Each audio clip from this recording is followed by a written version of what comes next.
সুপ্রভাত বন্ধুরা, tips blog and Tojo চ্যানেলের আরেকটি নতুন দিনে আপনাদের সকলকে জানাই স্বাগত। আশা করি আপনারা সবাই খুব ভালো আছেন এবং সুস্থ আছেন, আর আমরাও বেশ ভালো আছি। এখানে যে সবুজ আস্তরণটা দেখছেন, এটা কিন্তু ওই গাঁদাল পাতার বন বলতে পারেন। এত ঝোপ হয়ে আছে এখানে ওই গাঁদাল পাতার, যদি বাঘ ঢুকে থাকে তো বোঝাই যাবে না যে এখানে একটা বড় বাঘ আছে। আজ অনেক দিন পরে এই অ্যাপেল সিডার ভিনিগারটা কাজে লাগছে। যখন ডায়েট করছিলাম তখন রেগুলার এটা খেতে হতো। তো কালকে তো মা এসেছে, তার জন্য অনেকটা দুধ নিয়ে এসছে মামা বাড়ির থেকে, আর যে প্যাকেট দুধটা ছিল সেটা গরম করে আমি ভাবলাম যে ওটা ছানা বানিয়ে দিই। আর লেবুটাও শেষ হয়ে গেছে, ওই জন্য ওই ভিনিগার দিয়ে ছানাটা আজকে বানিয়ে নিলাম।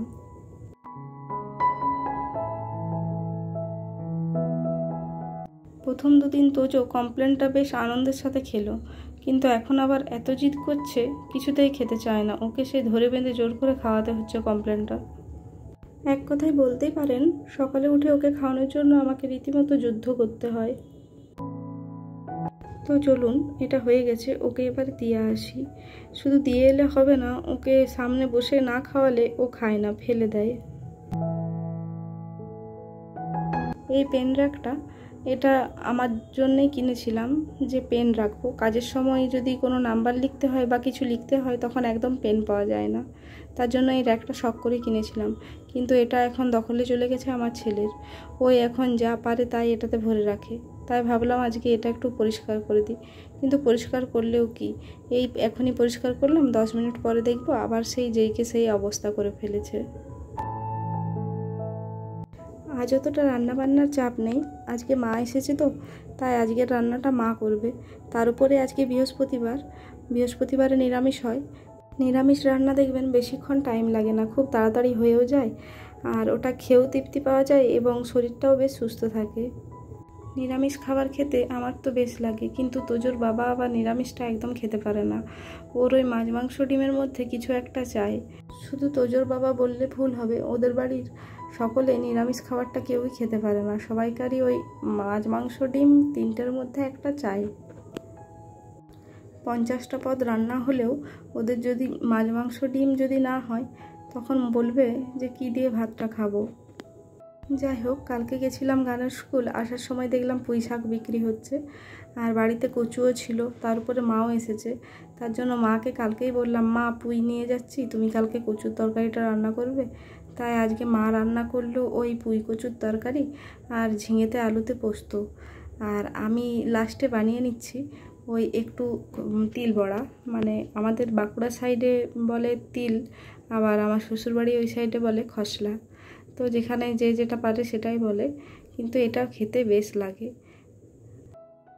আজ আবার বড়াগুলো করতে গিয়ে তেলটা একটু বেশিই দিয়ে দিয়েছি, আর লিকুইডটাও বেশ পাতলা মতো হয়ে গেছিলো। এটাতে পেঁয়াজ অ্যাড করলে বেশ ভালো লাগে, কিন্তু আজ তো বৃহস্পতিবার, ওই জন্য পেঁয়াজ রসুন অ্যাড করা যাবে না, তাহলে একটু থিকনেসটাও আসে পেঁয়াজটা অ্যাড করলে।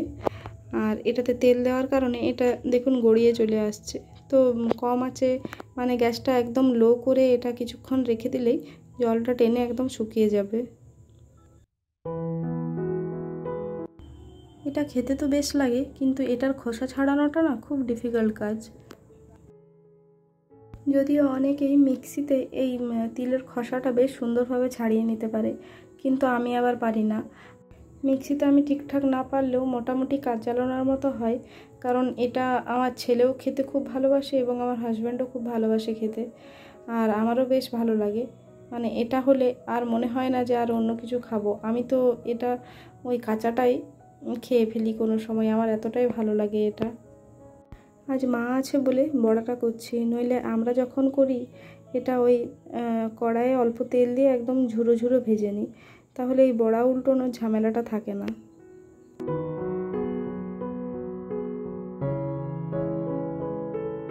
মোটামুটি সব রান্নাই কমপ্লিট হয়ে গেছে, এখন চলে এসেছি রান্নাঘরে। তো এখানে করে নিয়েছি কুঁদরি ভাজা আর তিল বড়া আর পুঁই কচু আলুর তরকারি আর ঝিঙে আলু পোস্ত।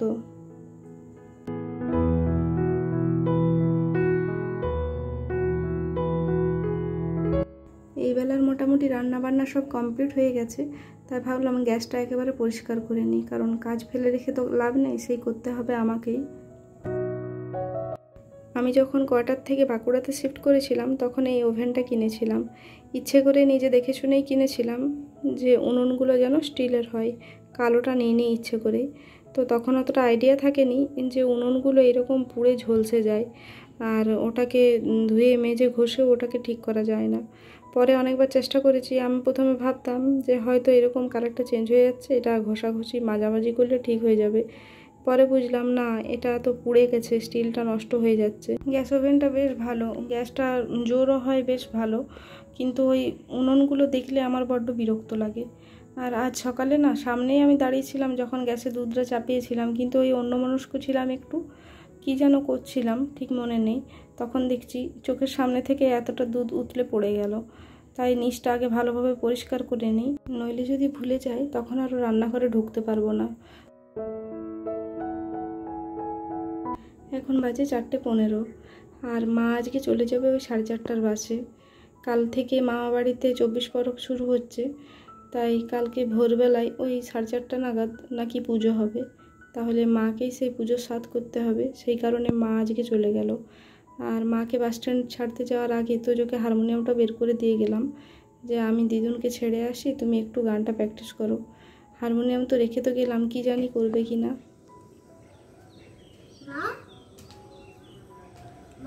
বলো। কি গাছ দরকার না? কি গাছ? বলো বলো। চোখ বন্ধ করো। বাবা কোথায় পেলি গাছটা? না, ও সাদা ঘরটার একটু ইয়ে আছে না, ও হ্যাঁ দেখেছো? আচ্ছা আচ্ছা, দেখতে পেয়েছি দেখতে পেয়েছি দেখতে পেয়েছি। বাহ,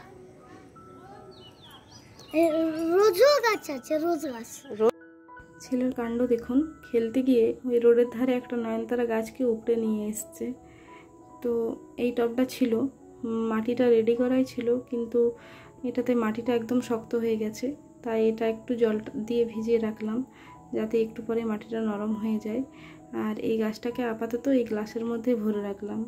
ও খুব ভালোভাবে জানে যে মা গাছ কত ভালোবাসে, তার জন্য যখনই খেলতে যায় না, ওই 2-4টে করে যা পারে গাছ সেরকম ছিঁড়ে নিয়ে চলে আসে। ওকে বারণ করি যে বাবা সব গাছে হাত দিতে নেই, কিছু কিছু গাছে বিষাক্ত থাকে, যেমন বিছেতি পাতার যে গাছগুলো, ওই গাছগুলো খুব জ্বালা করবে। ও তো চেনে না ওই গাছগুলো, তো ওই গেলেই বাইরে গেলেই যেখানে যা ডাল পাবে গাছ পাবে নিয়ে চলে আসে আমার জন্য। এবারে সেগুলো আমাকে এমনি মাটিতে কুড়ে ফলস হলেও লাগাতে হয়, নইলে বাবুর আরও রাগ হয়ে যায়। এই টবটাতে একটা নয়নতারা গাছ লাগানো ছিল। যখন খুব গরমটা পড়েছিল না, সেই সতর্ক বার্তা দিচ্ছিল সবসময় যে বাইরে বেরোবেন না, গরম হাওয়া বইবে। সেই দিন আমি একদিন মানে গাছটা ওই 11টা পর্যন্ত বাইরে রেখে দিয়েছিলাম, ভুলে গেছিলাম গাছটা ঘরে ঢোকাতে। আর ওই গরম হাওয়াটা না গাছটা সহ্য করতে পারলো না, কেমনই যেন পাতাগুলো ওই মরে গেল। মানে গাছের পাশে আগুন জ্বালিয়ে দিলে যেমন গাছের পাতাগুলো দেখবেন মারা যায়, সেই রকম গাছটা ওইভাবে মারা গেল। আর কালারটা এত সুন্দর ছিল, চারিদিকটা সাদা ছিল আর মিডিলটা ছিল রানী কালার, বেশ সুন্দর কালারটা ছিল। ওটা এনেছিলাম নার্সারির থেকে, তাই এই টবটা বেঁচে ছিল। এই টবটাতেই আপাতত লাগিয়ে দিলাম এই গাছটা। তো দেখা যাক এটা বাঁচে কি না। যে হারে গরম পড়েছে, আর এখন তো বৃষ্টি নেই, এই টাইমে বৃষ্টি পড়লে গাছটা লেগে যাবে। তো তাও বাঁচানোর চেষ্টা করি, ছেলে এত ভালোবেসে এনেছে আমার জন্য।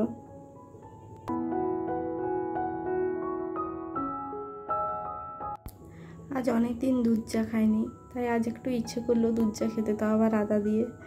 তাই বসিয়ে নিলাম একটু দুধ চা, আর সেই সময় দেখছি তোজো এসে হাজির। ওকে তো চায়ের অপশান দিলে ও তো কখনোই না করে না, ছোটোর থেকে চা খেতে ভালোবাসে। তাই আমরা মা ছেলে দুজনের জন্য বানিয়ে নিচ্ছি একটু দুধ চা। যদিও আমার একদমই চায়ের নেশা নেই বলতে পারেন, দেখবেন আপনারা সকালে উঠে কখনোই আমি চা খাই না, কখনোই আপনারা আমার চায়ের ভিডিও দেখতে পাবেন না যে আমি সকালে উঠে চা খাচ্ছি। চায়ের নেশা নেই বললেই চলে, কিন্তু ওর বাবার সাংঘাতিক চায়ের নেশা। আমার নেই, কিন্তু ওর আছে। আর চায়ের সাথে নিয়ে নিলাম একটু ঝাল চানাচুর। এই চানাচুরের প্যাকেটটা আজকেই ওপেন করলাম, কিন্তু অতটা খাস না খেতে, মানে অতটা টেস্টি লাগলো না, ঝালটাই যা বেশি আছে, অতটাও খেয়ে স্বাদ পেলাম না। তো যাই হোক, আজকের ভিডিওটা আমি এখানে শেষ করছি বন্ধুরা। আপনারা সকলে কমেন্টে জানাবেন কেমন লাগছে আমার ভিডিও। যদি ভালো লেগে থাকে তাহলে একটা লাইক একটা কমেন্ট অতি অবশ্যই করবেন। আর যদি রেগুলার আমার ভিডিও দেখতে চান তাহলে চ্যানেলটা সাবস্ক্রাইব করে পাশে থাকা বেল আইকনে প্রেস করে অল বাটনটা ওকে করে দেবেন। তাহলে আমি যখন ভিডিও আপলোড করব সবার আগে আপনার ফোনে নোটিফিকেশান চলে যাবে।